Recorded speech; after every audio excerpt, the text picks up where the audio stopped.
¿Qué tal? Muy buenas tardes, con el gusto de saludarlo como todos los jueves en una emisión más de su programa Hablemos Derecho, el consultorio jurídico de TV WAC. Su servidor Gerardo Pérez le da la más cordial de las bienvenidas para que nos acompañe a lo largo de esta hora. El tema de esta tarde es los delitos contra la seguridad y el orden del desarrollo urbano. El artículo 246E forma parte de un capítulo de delitos contra la seguridad y el orden en el desarrollo urbano en el Código Penal para nuestro Estado. Este artículo fue adicionado en reformas recientes para combatir fenómenos delictivos relacionados con el mal manejo del desarrollo urbano, particularmente en contextos como el llamado cártel inmobiliario, en donde servidores públicos particulares participan en prácticas ilegales como aprobación irregular de desarrollos habitacionales, omisión deliberada del cumplimiento de normas de uso de suelo, corrupción en la explotación de licencias, permisos o dictámenes, venta o promoción de lotes sin la debida autorización legal o municipal. Y bueno, de este delito contra el desarrollo urbano estaremos hablando a lo largo de esta hora. Acompáñenos. Perspectiva. Diálogo. Información ciudadana. Bienvenidos y bienvenidas a Hablemos Derecho, el consultorio jurídico de TV WAC, con Gerardo Pérez Alvarado. Comunícate con nosotros al teléfono 192-1200, extensión 37120 o en nuestras redes sociales. ¡Comenzamos! Pues completamente en vivo, a partir de este momento el consultorio jurídico abre, correcto, para que usted, si tiene dudas o inquietudes del tema legal, se ponga en contacto con nosotros y poder disipar las mismas a través de este espacio, de este consultorio jurídico. Y bueno, por supuesto agradezco a nuestro productor Francisco Molgado, a Viridiana Espinosa aquí en piso, que está atento de las cámaras para que podamos llevar a cabo el desarrollo de este programa, así como por supuesto la participación también del equipo de este TV WAC y de Hablemos Derecho, de Edith Segura y Yamile Hernández, quienes con su dedicación pues logramos o se logra este gran equipo llevar a cabo la transmisión completamente en vivo del día de hoy de su programa Hablemos Derecho. Bueno, permítanme presentar de forma breve a mi gran amigo y colaborador y conocedor, por supuesto, del derecho y de la criminología, al buen maestro Daniel Arnold Gutiérrez, el cual, sin lugar a dudas, cuenta con un sinnúmero de diplomados, cursos de actualización, un experto en victimología, y que bueno, pues si le pongo a leer ahorita su currículo, yo creo que me tardo más de 15 minutos, pero bueno, pues le agradezco enormemente que haya aceptado la invitación.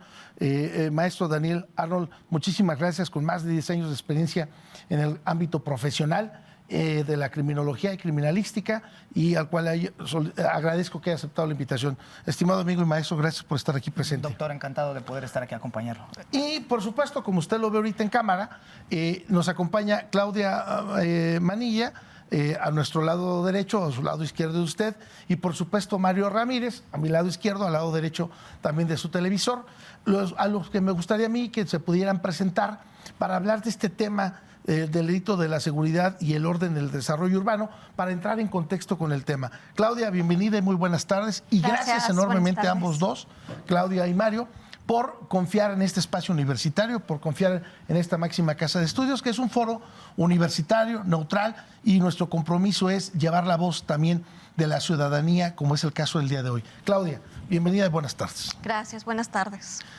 ¿Quién es Claudia, para empezar, y cómo es que se desarrolla o por qué inicias tu carpeta de investigación por fraude, por el delito contra el desarrollo urbano, que es el punto medular y toral, me parece, columna vertebral de lo que vamos a desarrollar? Sí. Mira, muy rápidamente te comento que yo, en el 2018, compro un terreno en Quercus, que es una sección del Encino. Este fraccionamiento del Encino se encuentra ubicado donde está enfrente del Parque Cimacuático. Y cuando yo ando buscando terrenos a principios del 2018, hace exactamente 7 años, ya me recibe uno de los vendedores, que es el señor J. Rogelio Ledesma Torres, y él me enseña todas las vialidades o la infraestructura de lo que ya era el Encino, donde ya habían, pues había casas, ¿no? Ya habían casas, ya había infraestructura, había hasta un restaurante, ya estaba bastante desarrollado. Quercus, que es la sección donde yo compro, Ya tenía un avance de calles, los lotes estaban bien delimitados. O sea, realmente yo confié, tenían anuncios por toda la ciudad había publicidad de ellos, ya estaban señalados, ¿no?, los caminos para llegar al Encino. Y yo confié en ahí invertir mi patrimonio pensando en un futuro muy cercano poder construir ahí mi casa, ¿no? Que fuera ahí mi lugar de residencia, chequé que estuviera cerca de mi trabajo, le vi todos los pros, ¿no?, que tenía o que nos ofrecían en su momento, y hago el pago del terreno, un terreno de 172 metros cuadrados, con la promesa de que para el mes de noviembre ya se me iba a entregar el terreno terminado, que iba a estar terminada la infraestructura. Traía una cláusula ahí, el contrato de oferta de compraventa, que podría tardarse otros 6 meses. Yo voy constantemente a checar el estatus del terreno, me sigue recibiendo el señor Rogelio Ledesma y me dice que, pues, que están atrasados, ¿no?, que están atrasados con la tramitología, que están atrasados con los permisos por parte del gobierno, pero que no era tanto un tema del desarrollador, sino más bien que era un tema de gobierno que se estaba tardando en darle los permisos y las licencias que ellos necesitaban. Para esto, pues llega la pandemia, ¿no? Llega la pandemia y peor, ¿no?, completamente parado el desarrollo. Yo sigo yendo, pero sí siguen teniendo oficinas de ventas, me sigue recibiendo el señor Rogelio Ledesma y con lo mismo, ¿no? Bueno, ahorita todo está parado, estamos en pandemia, no hay nada que hacer. Regresando de pandemia, o sea, ya cuando todo empezó a volver a la normalidad, vuelvo a acercarme con él y pues lo mismo, ¿no? Ese señor tiene una excelente, ¿cómo le dicen? Labia, ¿no? Una excelente labia, un excelente poder de convencimiento. Y él te aseguraba que no, que tú tuvieras un poco de confianza, que tu inversión estaba segura, que tu inversión iba a ser muy redituable, que solamente tuvieras un poco de paciencia para que ellos pudieran ponerse al día en los permisos y terminar la infraestructura. Ya hace 2 años nos pudimos juntar con otros vecinos y finalmente ya llegamos a la conclusión de que eso que nos estaban haciendo a nosotros era un fraude. Nos juntamos unos vecinos, tuvimos algunas juntas con el desarrollador, pero solamente juntas para darnos largas de promesas que nunca ocurrían, ¿no?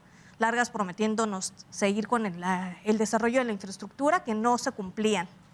O sea, ustedes, perdón, empezaron a detectar que se trataba de un engaño. Sí, empezamos. Lamentablemente lo que pasa en estos casos es que no conoces quiénes son otras personas que compraron los terrenos. Entonces, simplemente hacer el contacto con otros vecinos ya es, bueno, así que ya es una tarea, ¿no? Empezar a juntarse los primeros vecinos, buscar quién más está en la red de los que están defraudados, todo eso ya es una tarea.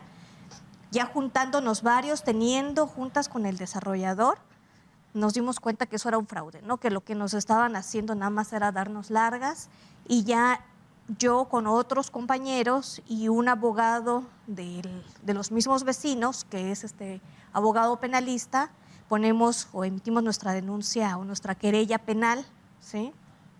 Eso fue hace 2 años. Hace 2 años, para lo cual pues no hemos tenido una respuesta favorable de parte de la Fiscalía. En su momento quisieron mandarla a archivo, sí quisieron, diciendo que no había fraude. Nosotros defraudamos por dos temas, que es el fraude genérico y el contra desarrollo urbano, el delito contra desarrollo urbano. Ajá. Y entonces ambos decían que no había fraude, que lo único que había, pues si acaso un incumplimiento de contrato, pero no un fraude tal cual. Nosotros seguimos, apelamos y ahorita estamos en eso, ¿no? La Fiscalía nos recibió 3 testigos que por ahí estábamos solicitando que nos recibieran, que tomaran su declaración, pero no vemos que avance con la Fiscalía. Realmente sentimos por parte de la Fiscalía que tampoco está de parte de nosotros, que somos los afectados. Sentimos como si estuvieran o favorecieran al desarrollador. Ahí, Claudia, nada más para cerrar este primer capítulo, ¿tú lo ves como una expectativa de vivir ahí para tener tu patrimonio? ¿Y cuánto fue tu inversión? Sí, mira, yo lo veía hace 7 años como una expectativa para vivir ahí. Yo invertí exactamente 576,000 pesos, pero en la actualidad ya no lo veo como una expectativa. 576,000 pesos al 2018. Al 2018. Que vamos, ahorita si lo actualizamos, por supuesto que se genera un detrimento económico adicional. Sí, correcto. ¿Correcto? A ver, Correcto. Mario, ¿quién es Mario Ramírez? Bien, pues gracias nuevamente por la invitación.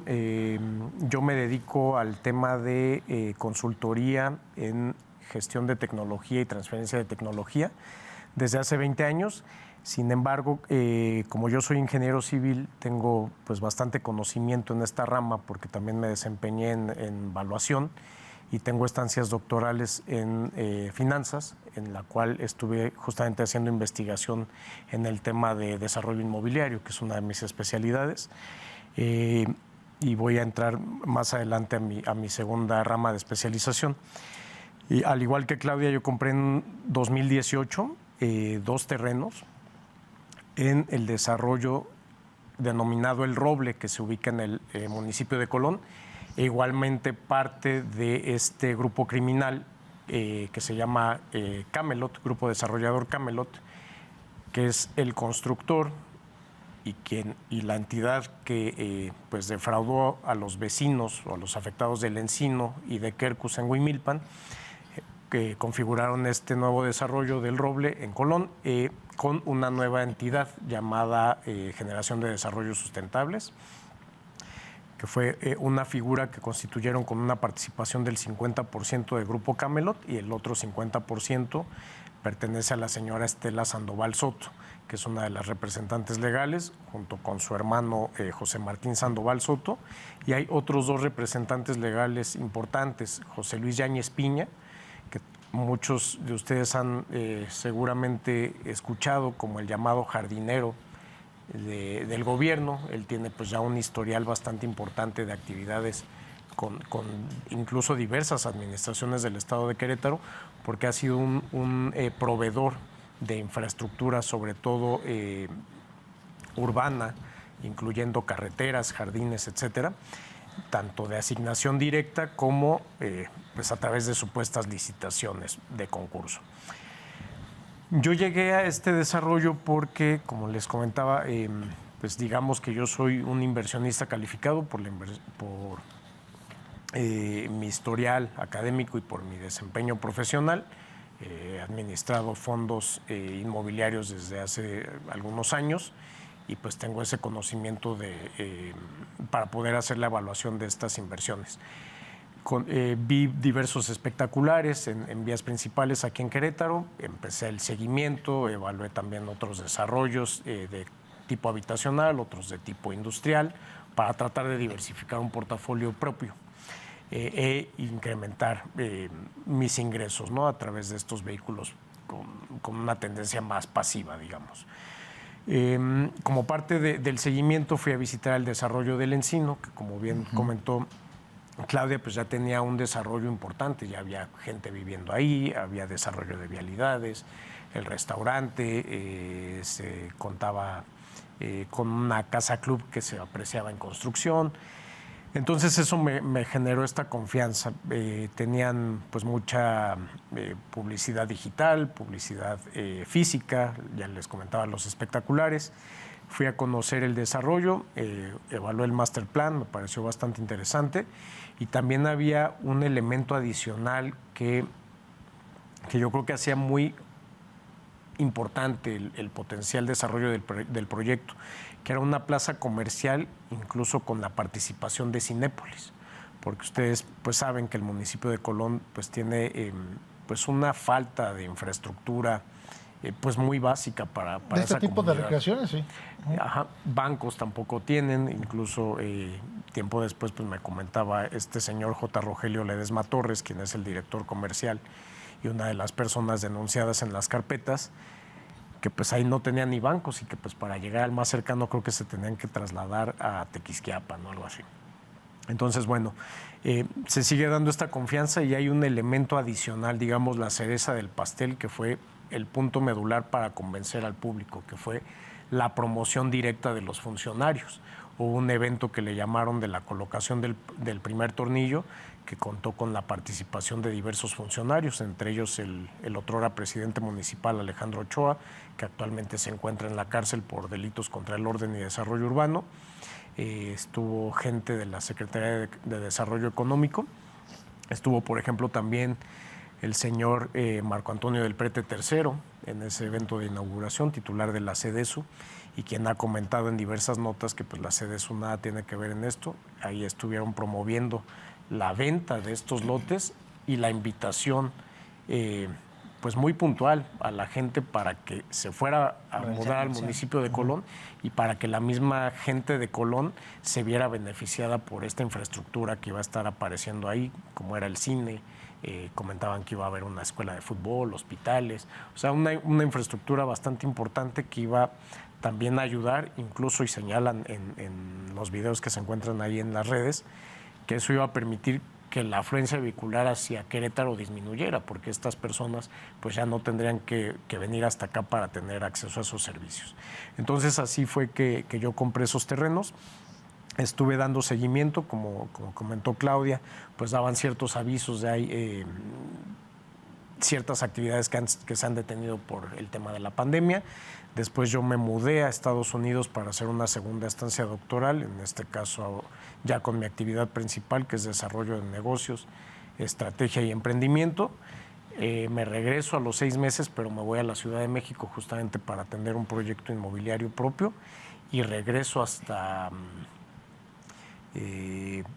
marzo de 2023, me parece, retomo y veo que siguen paradas las obras.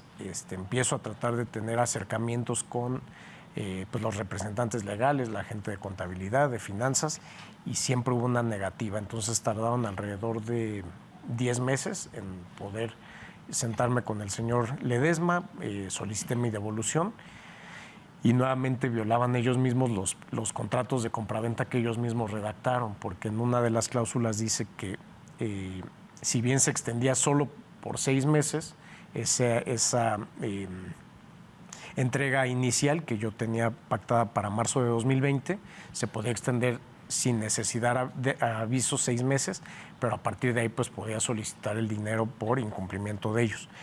Entonces hago mi solicitud de devolución, que estaba pactada a 90 días naturales, me dicen que no se puede, me ofrecen un plan de pagos, el cual rechazo y les digo, bueno, pues vamos entonces a actualizar los números, justamente para traerlos de 2018 a 2024, con un ejercicio muy sencillo que es el de la actualización con las fórmulas del valor del dinero en el tiempo, que es básicamente el efecto de la inflación. Me lo rechazan y me ofrecen o me quieren ofrecer 2 lotes en el Encino. Me ofrezco a ir al Encino, nuevamente les digo que es muy importante que actualicemos números, y me dicen no, te tengo que vender a precio de 2024, pero voy a considerar tu inversión de 2018, entonces tú al final nos tienes que pagar todavía un cierto monto. Lo rechazo, les digo que necesitamos hablar con su equipo legal y con el equipo financiero, y pues eso no me lo permiten. Y es parte de lo que hemos visto en esta configuración del engaño continuado, que es algo muy importante, que es con cada persona que tiene, digamos, más herramientas para defender su caso, y en esta narrativa, la parte numérica, que es la que les pega, pues no quieren meterse en eso. Ellos quieren, o dicen que quieren regresar el dinero, pero el dinero original sin ningún tipo de actualización. Ya tenemos ahí denuncias abiertas, hemos identificado un muy mal actuar y falta de ética de los fiscales, e incluso ahorita pues tengo una queja abierta en la que estoy pidiendo la inhabilitación permanente de la fiscal Lorena Vargas Moreno de la Unidad 2, que pues aquí les comento, ante los medios ya hubo una detención del representante legal, José Martín Sandoval Soto, por parte de la misma fiscalía, mientras que Lorena Vargas Moreno dice que no hay delito. Entonces, ella no quiere procesarlo. Hemos ido... O sea, ¿por los mismos hechos? Por los mismos hechos, mismo desarrollo. Un fiscal dice, sí, vinculamos a proceso, y otro fiscal dice, no hay delito. No hay delito. Por el mismo hecho. Por el mismo hecho, mismo desarrollo, mismo representante legal. Entonces, pues, esto me parece que le da fuerza a mi queja. He seguido ahí colaborando con la Contraloría. Incluso el día de hoy presenté nuevas evidencias para tratar que se haga esta inhabilitación permanente y pues se dé un golpe de autoridad, ¿no? También del lado de nosotros, para que pues evidentemente vean que tampoco estamos cruzados de brazos. Mario, ¿cuál es tu detrimento económico que tienes al día de hoy? Mira, Bueno, ¿cuál fue tu inversión? Porque no lo vamos a actualizar sí, ahorita. mi inversión fue de casi 550,000 pesos. Sí hice el ejercicio de actualizar con daños, perjuicios y actualizaciones según lo marca la ley. Y actualmente esos 550,000 se convierten en 2,800,000 pesos que se tendría que pagar con el fallo del juez y con las diversas tesis y fundamentos legales que existen en la materia. Ok. Maestro Arnold, a mí me gustaría que visualizo yo dos cosas muy importantes. A ver si somos coincidentes. Uno, que en la querella que ellos y que nos hacen del conocimiento a nosotros, los tratan como, o se ponen en el papel de víctima. No, más bien, se pone su carácter de ofendido. Sí. Pero me parece que en estos hechos estamos hablando que son víctimas. Sí, por supuesto. Independientemente de que veo que se pueden configurar muchos delitos, bueno, no muchos, pero otros delitos más, independientemente del propio, como lo puede ser el fraude o delitos contra el desarrollo urbano, y me refiero incluso pues, a un ejercicio indebido del servicio público, me refiero a un abuso de autoridad, me refiero a un tráfico de influencias, me refiero a la responsabilidad que puede darse por los mismos actos de corrupción. ¿Cuál es tu visión hasta este momento de estos hechos? Sí, maestro. Bien, pues primero que todo, este tipo de situaciones, primero es lamentable, ¿no? Primero es lamentable que ustedes hayan tenido este tipo de daño y es ahí lo que nos trae a poder hablar acerca de las victimizaciones. Sin embargo, esto siempre nos merece una reflexión dividida en dos puntos muy importantes. El primero es recordarnos sobre qué es el derecho y cómo el Estado de Derecho funciona, cómo se ve en cada ciudadano de un país o de un Estado. El derecho es eso, el que uno se pueda poner frente a 1000 para que la ley sea quien a ese uno le pueda proteger lo que otros 1000 le están quitando. Eso es lo más importante. ¿Y eso por qué lo traigo a colación? Porque se olvida, y es desde este punto primero como universidad autónoma, que de manera imparcial, y es donde aquí se forman los abogados de Querétaro, donde aquí llegan desde muy jóvenes y primero temerosos hasta de dónde está el baño y de dónde está todo, y 20 años después toma la que son servidores públicos o fiscales, y ahora voy contra mi propia sociedad a la quien yo le hice un juramento y le dije voy a ver por esos intereses. Protesté ante la Constitución también cuando tomé algún cargo y eso parece que se ha olvidado y es lo que hay que recordar. ¿Por qué? Decía hace un momento la Fiscalía, ¿no? De este lado me fue mal, de este lado una fiscal dijo me fue bien, pero no estamos hablando del ente de la Fiscalía, ¿no? Porque va a decir alguien, oye, yo en la Fiscalía, pues yo le echo muchísimas ganas, no tengo aire acondicionado, no tengo hojas de tengo muchísimas víctimas porque cuánta violencia hay en el Estado y yo me aplico a sacar todas. Y dicen la Fiscalía, dice, ahora menos, ¿no? Cuando ahora no valoran mi trabajo, ¿no? Sin embargo, hay que hablar precisamente de el ciudadano fiscal, servidor público, que protestó, que hizo, hoy está actuando de determinada manera. Y eso es lo que se olvida. El policía es policía en su turno, después deja su uniforme y regresa como conciudadano. Si él tiene un problema, también llama al 911. Si un fiscal tiene un problema, también va y hace su denuncia. ¿Qué nos merece todo esto como ciudadanos antes que todo? Esto es el efecto. Esto que ustedes han tenido aquí es el efecto de un daño que han recibido. Pero es que el problema es más grande. El problema es más grande porque situaciones como estas, hablando en temas de macrocriminalidad, en temas de necropolítica, en temas de delincuencia organizada, pues requiere de una estructura criminal gigantesca que está antes, desde que se cree el propio fraccionamiento, incluso desde antes de que arriben algunos servidores públicos, contradores, los que estén, desde antes está estructurado. ¿Por qué? Porque esto mínimo requiere una red de servidores públicos, uno.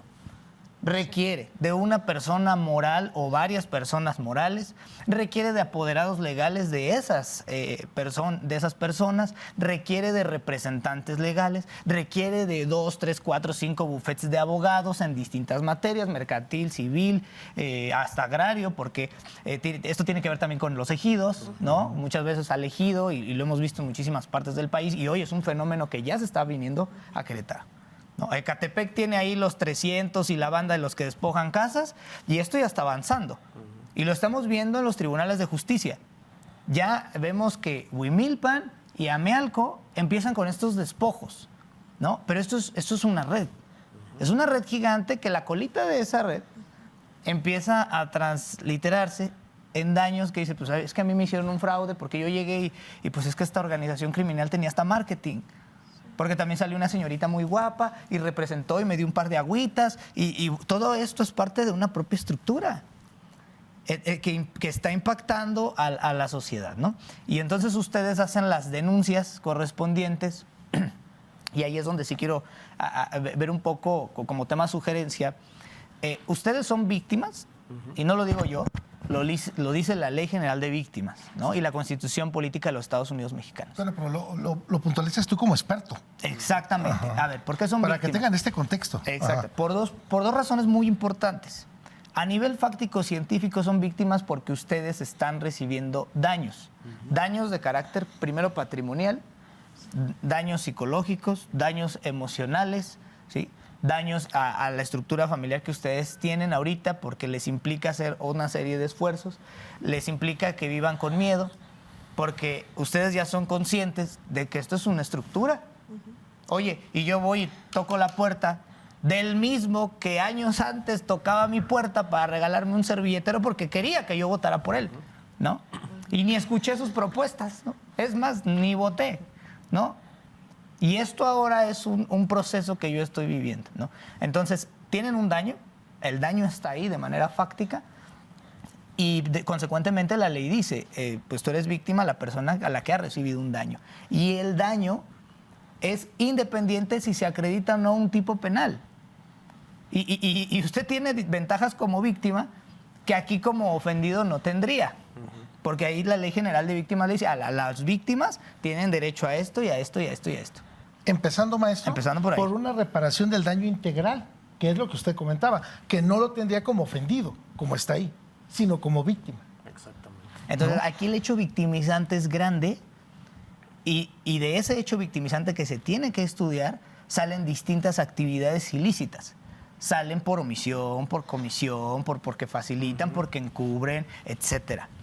Entonces, esto es principalmente, sí, una red criminal, pero está compuesta por ciudadanos, ¿no? Por ciudadanos que deben cumplir un deber, por personas que como empresa tienen una responsabilidad y también las empresas son susceptibles de responsabilidad penal.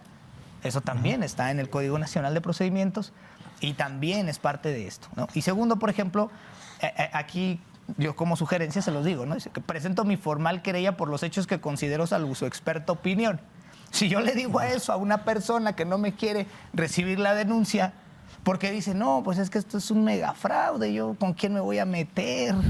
No, ¿sabe qué? Véalo como un contrato civil. Váyase es un allá. incumplimiento de contrato. Vaya lo de civil, porque yo quiero, como Poncio Pilatos, lavarme las manos de ese hecho, problema. Me gustaría elaborar un poco, por ahí de los primeros... Vamos, Mario, cerrando la idea porque nos quedan 2 minutos para que no se quede ahí. Nada más para que lo tengas en cuenta. En los primeros días de mayo acompañamos a varias personas a meter denuncias. Estaban formados y les decían, ya prescribió el delito. No sabes ni de qué te lo voy a presentar. Y entonces no las querían recibir. Afortunadamente Partiendo de la íbamos... base de la querella, ¿no? Que tienes un año para formular. Y no sabían. Pero como ya les habían dado el pitazo que íbamos eso, afortunadamente una de las afectadas es una abogada y les dice, pues entonces me lo tienes que decir en un escrito en el que dices que ya prescribió y lo fundamentas legalmente. Entonces no les quedó más que aceptarlas y es a partir de esas denuncias que se metieron que detuvieron el 16 de junio al señor José Martín Sandoval Soto. Sí. Pues bueno, amigo, para cerrar esta primera idea, ¿vas a comentar algo? En esa tesis yo no los entiendo a los compañeros ciudadanos, porque todos somos ciudadanos. Yo no los entiendo porque el día de mañana tú no eres fiscal, el día de mañana tú no eres servidor público, el día de mañana tú estás en la misma O posición. regresas a ser un ciudadano normal. Punto. Y pateas lo que mañana te va a hacer daño, lo estás alimentando. Sí. Vamos a la pausa y regresamos. En unos momentos regresamos.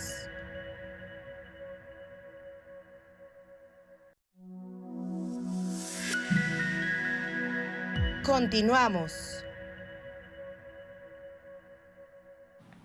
Ya estamos completamente en vivo. Si usted nos hace el favor de seguir en este momento, le recuerdo que está en su programa Hablemos Derecho, el consultorio jurídico de TV WAC. Y el día de hoy estamos hablando justo del delito contra el desarrollo urbano que se tiene o que tenemos esta problemática. ¿Por qué? Porque Claudia Manilla y Mario Ramírez, pues compraron 2 fraccionamientos, uno en el municipio de Huimilpan, Mario en el municipio de Corregidora, pero a fin de cuentas la autoridad a la cual están o ellos acuden es a la Fiscalía General del Estado y este es indivisible.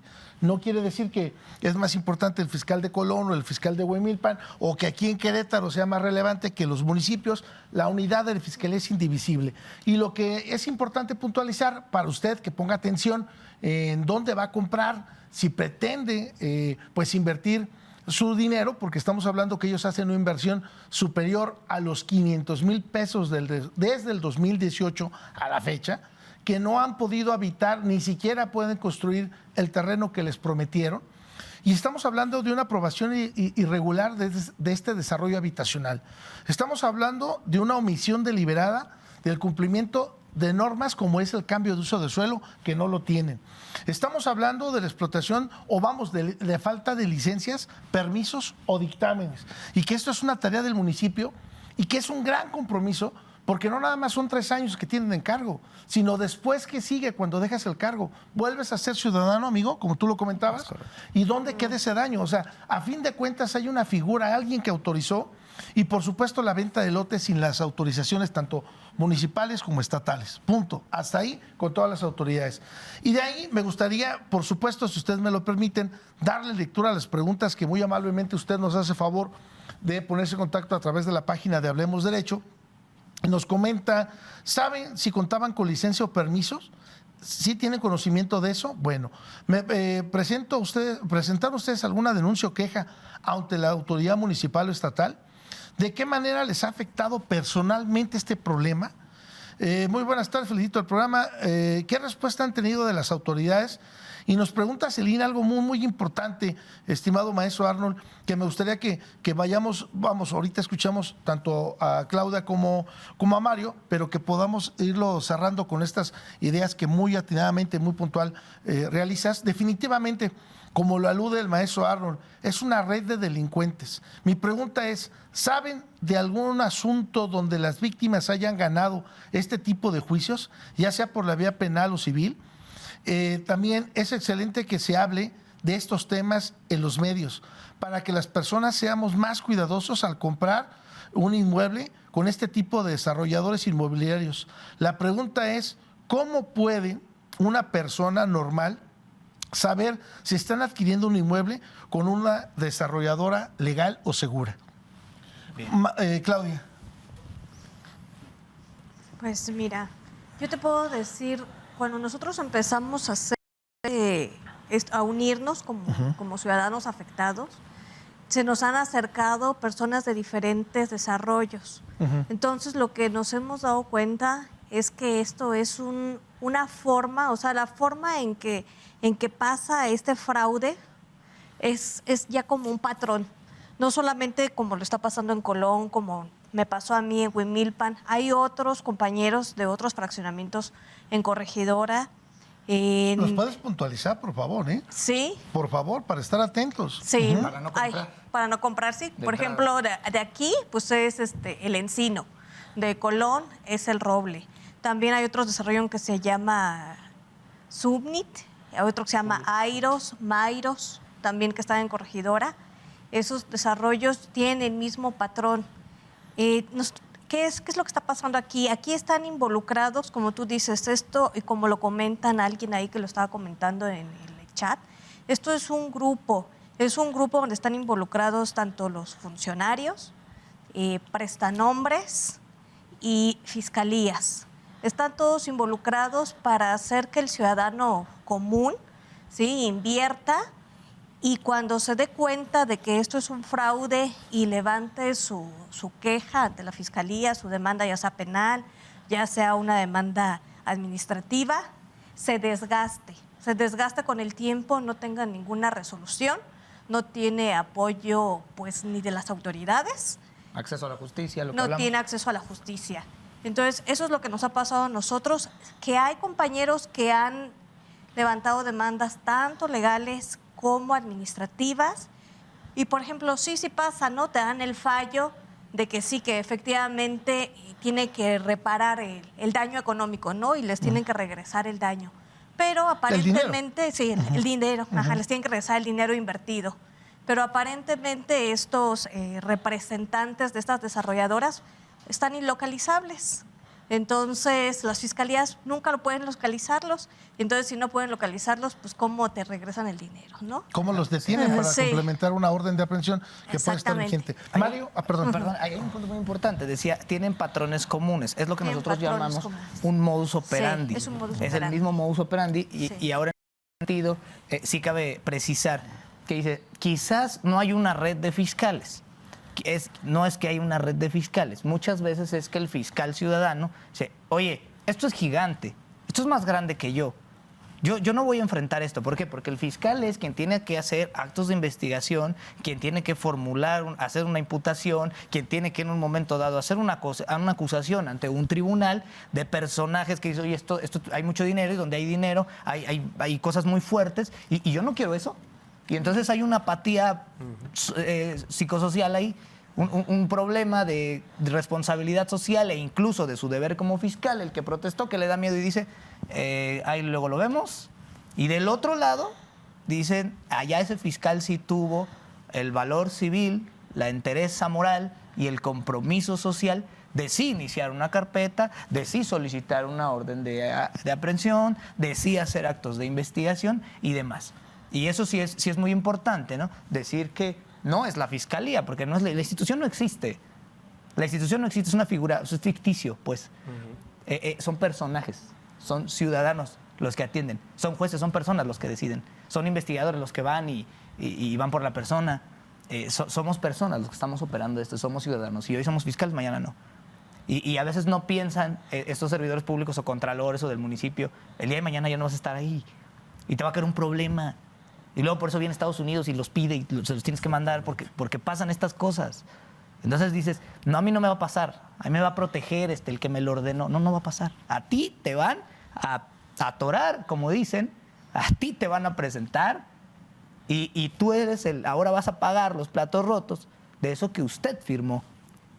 Y eso es algo usted que autorizó. que usted autorizó en el ejercicio de sus funciones por un sueldo de 40,000, de 50,000 mensuales, en el que alguna falsa idea o en un trauma psicosocial, él cree que es la institución. No, señor, usted es un servidor público que se debe a la sociedad, que tiene que, en vez de lastimarla, prodigarle lo bueno. Porque el día de mañana, además de que lo va a pagar usted, además está golpeando a la sociedad. Sea director o quien sea, es un ciudadano común. Y eso es donde yo no los entiendo. Yo no los entiendo cuando entran a una universidad, se preparan. Querétaro es el estado de toda la República Mexicana donde hay Estado de Derecho. No es un Ecatepec y no queremos que lo sea. Y eso empieza con esto. Claro. ¿No? Mario, ibas a Sí, comentar. sin embargo, ahorita lo que comentas es bien real. Yo en la última audiencia que tuve, pues sí vi una conducta pésima de la fiscal, ¿no? Incluso estaba, pues ya sabes, platicando, charlando con el abogado del acusado, con el mismo acusado, risas, una camaradería muy manifiesta, como comentas. Y yo expuse, ¿no?, ante el juez este tema de la revictimización, incluso el desacato judicial muy obvio que ella ejecutó. Y pues ahora sumarle que su compañera sí dice, pues vamos a detener a este señor por el mismo delito. Entonces, pues no puede haber ese tipo de inconsistencias porque pues hay una estructura que es muy verificable en todo lo que está pasando, y mucho de lo que decimos en las entrevistas es que la historia se va contando sola. O sea, Ahí tú vas... nada más permíteme, Mario, rapidísimo, para puntualizar, porque para tener el contexto, porque hay gente que se puede estar conectando en este momento y no tenga el contexto. Quiero comentarles que Mario compra o hace una inversión superior a los 500 mil pesos para comprar un predio o dos predios en un fraccionamiento en el municipio de Colón. Correcto. Claudia lo hace en el municipio de Amealco. Los fiscales que llevan la investigación en el municipio o con Claudia dicen, si hay delito, se da y se configura el delito contra el desarrollo urbano, porque efectivamente están notificando sin permiso, efectivamente no hay un cambio de uso de suelo, efectivamente no cuenta con los permisos. Y por otro lado, el fiscal en Colón le dice, no hay delito. Lo voy a volver a exponer. La fiscal que está llevando mi carpeta, que es por el desarrollo de Colón, dice, no hay delito. Ok. Metimos nuevas denuncias en mayo, acompañamos a un grupo de ciudadanos contra ese mismo desarrollo de Colón, y otra fiscal dice, sí hay delito. Pero en el mismo... En el mismo... De los mismos hechos, de los mismos lotes. Exactamente. Entonces, así están las inconsistencias. En el caso de Claudia, esa carpeta la tuvieron detenida cerca de 2 años. Ahorita la reactivaron. Es lo que te digo. Es justamente lo que te digo. A ver, esto es importante. ¿Cuántas víctimas son? Porque no son ustedes dos. Voy a comentar algo ahí bien importante. No cabrían aquí. Nuevamente, No cabrían. nosotros empezamos este movimiento ya muy fuerte en abril con 4 conjuntos, digamos, 4 fraccionamientos originales, que fueron los 2 de Huimilpan, del Encino y Quercus, el de Colón el Roble y Tierra Noble Juriquilla en el municipio de Querétaro. Rápidamente la cuantificación, 1,000 lotes en el Encino, 1,000 lotes en Quercus, 7,000 lotes en el Roble, pero con capacidad hasta de 20,000 viviendas, y 14,000 lotes en Tierra Noble Juriquilla. Estamos hablando en promedio de 30,000 lotes, con un valor que asignamos en números de 2018 de 500,000 pesos por lote, lo cual nos da una cantidad de 15,000 millones de pesos de 2018. Para actualizarlos al día de hoy, considerando daños, perjuicios y penalizaciones o actualizaciones, estaríamos hablando de 4,500 a 6,000, perdón, de 45,000 a 60,000 millones de pesos. Sí, porque tendrían no es que lo pagarse mismo al día de hoy. lo que en el 2018 comprabas con 500,000 pesos a lo que hoy en el 2025 comprarías con esa misma cantidad. Sí, Así pues, eso es en dinero. Eso es en dinero actual. Así es. En víctimas, en personas que han recibido este daño, que ustedes saben cuántas son aproximadamente. Solamente de estos 4 desarrollos estamos hablando de alrededor de 600 carpetas abiertas, que también aquí hay que destacar pues la mala actuación del gobernador Mauricio Curi, que cuando empezamos con este movimiento dijo, pues vayan a meter las denuncias porque no hay nada. Empezamos a investigar y de los 3 del desarrollador que coincide con nosotros, había más de 400. Entonces, o sea, ya había, sí, había denuncias. hay denuncias desde hace muchos años. Fíjate, yo quiero decir algo muy importante en ese punto. Y no defiendo la responsabilidad que nadie tiene, ¿no? Sin embargo, cuando nosotros lo vemos como ciudadanos, decimos, el gobernador, ¿no? El presidente, no. Y luego ellos ni están enterados. Sí. Y ellos preguntan a su equipo, no, patrón, todo está bien. Todo está bien, no todo pasa está nada. bien. Yo quiero preguntar, y eso es algo que vemos todo el día, ¿qué tiene que ver el gobernador con el de Contraloría? ¿No? Con el fiscal que dice al no ejercicio, con el que no te quiere recibir en la entrada, con el que no te quiere ni recibir la promoción en la oficialía de parte. Ay, no tiene que ver el gobernador. No. En todas las situaciones donde hay atropellos y violaciones a los derechos humanos, no es el gobernador. Se los juro. O sea, no, es un tema de ciudadanos. Que siempre volteamos a ver al gobierno y decimos, es que el gobierno malo. Oigan, esto es un grupo de personas, ciudadanos, que son los que los hicieron. Ya después cuando me llega a mi gobernador o a mi funcionario, presidente, bueno, ¿y quién fue? ¿Y quiénes están metidos? Y ahora yo tengo que dar la cara como funcionario y tengo que ver todo lo que ustedes hicieron. Pues son sus obligaciones. ¿No? Oiga, y usted, pues, ¿por qué no hizo esto? Ahora yo no le puedo dar el acceso a la justicia. Es que sabe que yo confié en mi abogado. Y su abogado salió tremendo, ¿no? Peor que la propia, que su propio victimario. Sí. Entonces dice, bueno, pues le faltó técnica primero, ¿no? Le faltó esto, le faltó aquello, no fue diligente, se le vencieron los plazos, se corrompió, no fue un defensor de derechos humanos. Dice, oiga, pues, usted tiene tiempos y etapas procesales para hacer valer las cosas. Yo, juez, no voy a suplir las deficiencias de un MP, ni tampoco las deficiencias de un defensor, y mucho menos las de un asesor. Y eso es una cultura. El asesor jurídico de la víctima tiene responsabilidades, tiene deberes muy específicos, pero se le exige poco. Es más, como que la víctima, no, como que se puso de moda esto de que el imputado tiene derechos, tiene una presunción de inocencia, ¿y la víctima qué tiene? Y eso es sumamente importante. Todos los acercamientos que yo tuve con Fiscalía basaban en eso sus respuestas, ¿no? Es que además el acusado tiene derecho a mentir cuantas veces quiera para defenderse. Y si quiere, pues no tiene que declarar. Bueno, eso no es cierto, ¿no? Las Se tiene que conducir con verdad una autoridad. Respuestas de la ley. fiscal para llegar a su respuesta de no ejercicio de la acción penal, pues fue en base al puro testimonio de él. Y es a ver, ¿por qué al acusado sí le crees y yo como víctima? A mí no. A mí A no. ver, ahí está y me das la razón. Primero hay un principio de buena fe en el que debe conducirse, en el que se le tiene a la víctima. Lo dice la Ley General de Víctimas. A la víctima se le cree porque viene de buena fe. Y es un principio. 2, pues sí, es que yo soy ingeniero. Yo soy víctima. Ya mi estado psicosocial todavía va a tener que soportar la carga de ir a pelear la justicia, ir a mendigarla. Bueno, es que este sistema de justicia llegó por una sentencia de la Corte Interamericana, porque hay una crisis forense en México, hay una crisis incluso mundial, Sí. y eso no podemos cerrar los ojos ante eso.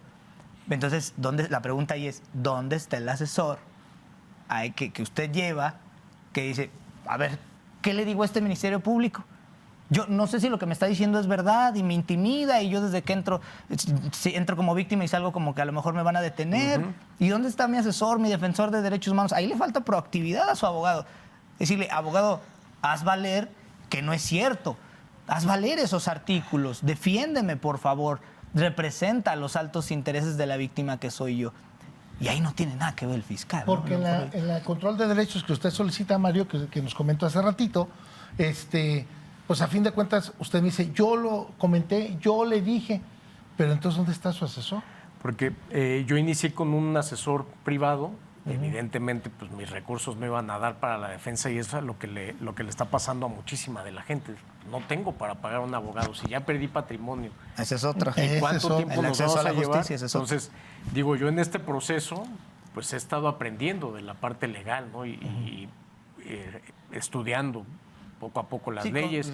no y tengo hay mucho dinero, afectados. agarro el ¿Cómo le hago? todo, agarro al baratito, No, pero ahí te va. cobra menos. O sea, agarré al asesor jurídico gratuito, pero pues ahí yo veo un claro conflicto de intereses, porque es una chica que la verdad, primero me pareció que tenía buena intención, ahorita la veo pues muy temerosa, incluso el juez cuando me defendió a esta chica, le dijo, es que no le veo Ganas los de argumentos defender, ¿no? para defender al señor. O sea, él se Pero, defendió O sea, completamente. fíjate, para que el juez le diga. Para que el juez le diga. Y algo importante aquí es lo que que digo, ella responsabilidad de cada misma tiene su oficina en la Fiscalía 2. Entonces, pues imagínense que Claudia es la fiscal y yo soy la defensora gratuita. No, ese es pues irrisorio. nos vemos diariamente. Entonces, pues Claudia, hoy te voy a acusar, Y discúlpame. te saco la lengua desde Sí. mi oficina hasta tu escritorio. Es Entonces, irrisorio eso. a mí eso me parece ridículo, ¿no? Que sea así, que no sea un organismo con una autonomía plena y que esté en otra ubicación, porque Sí. pues Esto es muy importante, fortalecer a cada representante. El asesor jurídico de la víctima ante un escenario como este debe ser un defensor de derechos humanos que sea técnico, es decir, que sepa la materia, que sepa cómo hacerlo y que tenga las credenciales y, como dicen, las tablas para poderlo llevar. Ahora, no sorprende. Quienes le han dado, y lo he dicho siempre, ¿no? Porque reconocemos mucho a los académicos que los admiramos, ¿no? Los grandes académicos del derecho, y reconocemos aquí, reconocemos acá. Pero yo no veo, por ejemplo, un homenaje a Rosendo Radilla Pacheco, ¿no? Y le he preguntado a algunos juristas, ¿y quién es ese? No, Pero ya bueno. desde ahí, ¿no? ¿Sabes qué? Entonces, a veces pasa que esa carga en las víctimas los hace trascender a esos movimientos sociales que hacen el derecho en las personas. ¿no? Claudia, nos quedan 3 minutos. Sí. Un medio minuto para cerrar, Mario. Igual medio minuto para Voy cerrar. a comentar algo rapidísimo. Sí. El gobernador Mauricio Curi está informado de la situación. Nosotros como grupo, como asociación del Encino, nos acercamos directamente con él. Él le dio la instrucción al presidente municipal de Huimilpan, a Jairo Iván Morales, que atendiera directamente nuestro caso. Sí, efectivamente, Jairo nos ha recibido, nos ha sentado. Lo que le pedimos en su momento es que nos sentara directamente con el desarrollador. Sí lo ha hecho, nos hemos sentado con el desarrollador, con el representante legal, pero en juntas, pues yo diría, inútiles, que no llevan a ningún lado, donde el desarrollador se sigue burlando de nosotros porque nos sigue dando plazos que no se cumplen, ¿verdad? Entonces, enfrente del presidente municipal de Huimilpan, de todos nosotros, los afectados, pues sigue pasando lo mismo, no vemos ningún avance. Entonces, sí, las autoridades sí están enteradas de la situación que tenemos nosotros en Yo creo que particular. ahí sería importante, maestro, Sí. Mario, algo que quieras aportar, nada más para señalar que puedan ustedes hablar con el maestro Víctor Antonio de Jesús, el fiscal general. Yo he tenido oportunidad de tratarlo en 2 ocasiones. Y me parece una buena persona. A mí personalmente me ha atendido una muy de buena maravilla. persona, Sí. pero escuchar y decirle estas cuestiones, porque a lo mejor no llega a sus oídos, o 2, con el vicefiscal de investigación, con Francisco Javier, que a través ahí de la página, que puedan generar una cita con su particular y que los pueda recibir para hacerle el comentario de esto y estas irregularidades que a lo mejor ellos no lo alcanzan a ver porque tienen un jefe primero, un jefe de unidad, y a lo mejor hasta ahí queda, pero no llega más arriba. Y entonces es cuando decimos, no tenemos justicia, no nos dan justicia. Y eso acá afuera se transmite en lo que sería lamentablemente, o sería muy lamentable, hacernos justicia por nuestra propia mano. Amigo, para cerrar, por favor, porque si no nos cortan. Sí, pues primero que todo agradecer el espacio, incitarlos a la justicia, a la búsqueda de este Estado de Derecho y a los servidores públicos de este Estado y de todo el país a conducirse con verdad, a representar lo que hemos protestado, lo que hemos jurado, porque somos esa sociedad. Nos Y eso vemos es hasta todo. el próximo jueves. Gracias. Adiós, adiós. Bye.